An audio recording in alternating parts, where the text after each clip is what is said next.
Hey guys, aujourd'hui on se retrouve pour un nouveau mini tuto sur comment fabriquer son biais avec deux coutures d'assemblage et c'est tout. Alors ça peut paraître incroyable parce que d'habitude vous connaissez la technique, il faut couper des bandes de tissu dans le biais, ensuite les assembler en faisant un raccord de biais et ça vous fait du biais. J'ai dit beaucoup de fois le mot biais dans cette phrase. Mais cette fois-ci, je suis tombée sur une technique qui consiste à couper un carré, à le coudre à deux endroits et ensuite à couper et ça vous fait une bande de biais infinie avec toutes les coutures de raccord de biais qui sont magiquement faites du premier coup. Cette technique peut être trouvée sur internet sous le nom biais au kilomètre, donc c'est pour ça que j'ai repris cette formule dans le titre de la vidéo. Évidemment, je n'ai pas fait de kilomètre de biais.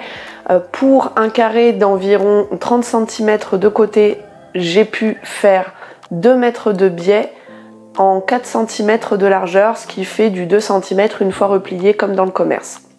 Vous le savez, normalement, si vous suivez ma chaîne, dans le haul rascol que j'ai fait sur ma chaîne, je vous explique que je n'ai toujours utilisé que du biais que j'ai acheté jusqu'à maintenant parce que tout simplement, j'avais la flemme de le fabriquer. Mais avec cette technique, honnêtement, il n'y a plus le droit d'avoir la flemme parce que c'est ultra facile.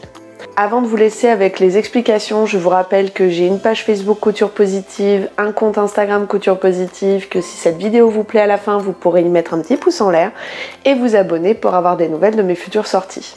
Je vous laisse avec les explications et on se retrouve à la fin pour la conclusion.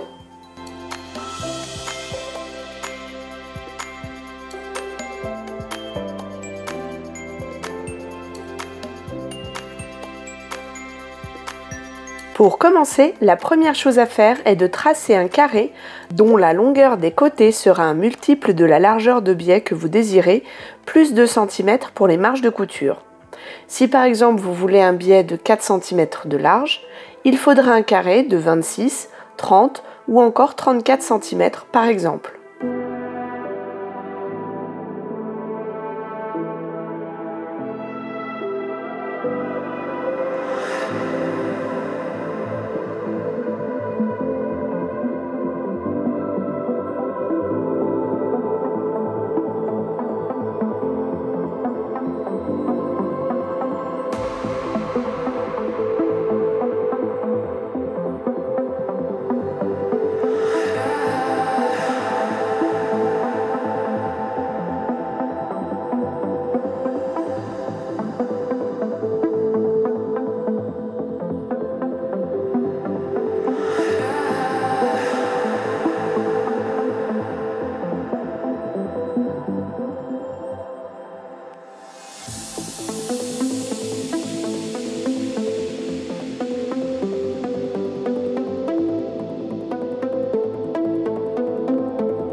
Tracez des lignes espacées de la largeur que vous souhaitez pour votre biais, parallèles au plus long côté du losange créé.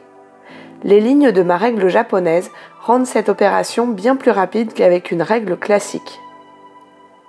Si vous souhaitez en acheter une, je vous mets un lien dans la description.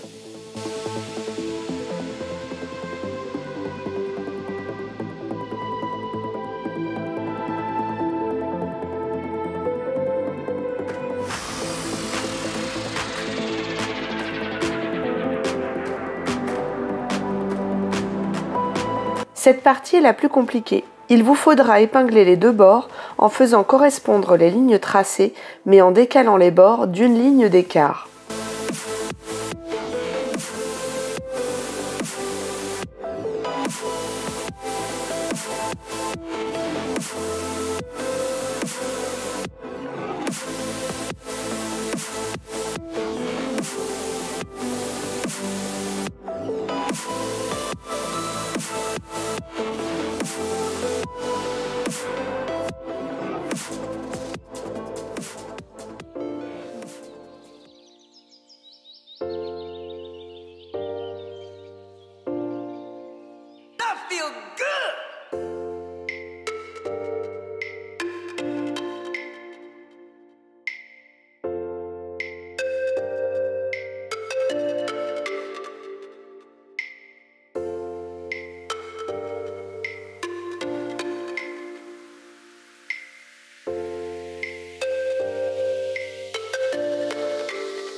Il ne reste plus qu'à découper le long de la ligne d'un bout à l'autre de la pièce.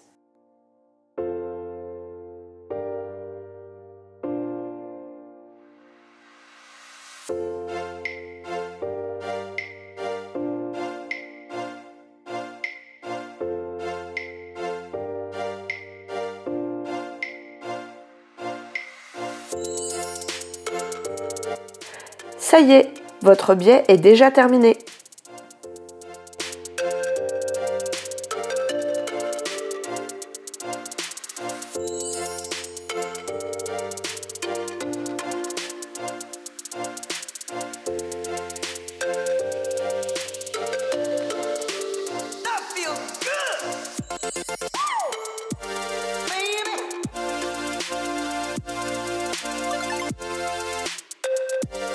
Voilà, vous avez vu que faire son biais soi-même, finalement, ce n'est pas si compliqué. C'est une technique qui est assez avantageuse. Plus le carré que vous ferez sera grand, plus vous aurez de longueur de biais d'un seul coup. Il faut juste faire très attention à bien faire correspondre les lignes que vous aurez tracées de chaque côté en faisant la deuxième couture d'assemblage. Sinon, vous aurez un biais irrégulier. Bon, après, ça se rattrape en le pliant, mais bon, c'est toujours mieux d'avoir un biais régulier du premier coup. J'espère en tout cas que cette vidéo éclairera un petit peu les tutos photos qu'on peut trouver sur le net, parce qu'en vidéo, je trouve que moi, ça m'éclaire davantage. Avant de vous laisser, je vous rappelle que j'ai un compte Instagram Couture Positive, une page Facebook Couture Positive, que si ce contenu vous plaît, vous pouvez mettre un pouce en l'air en bas de la vidéo, et que vous pouvez vous abonner pour avoir des nouvelles de mes futures sorties. Moi, je vous dis à la prochaine vidéo, et bonne cousette!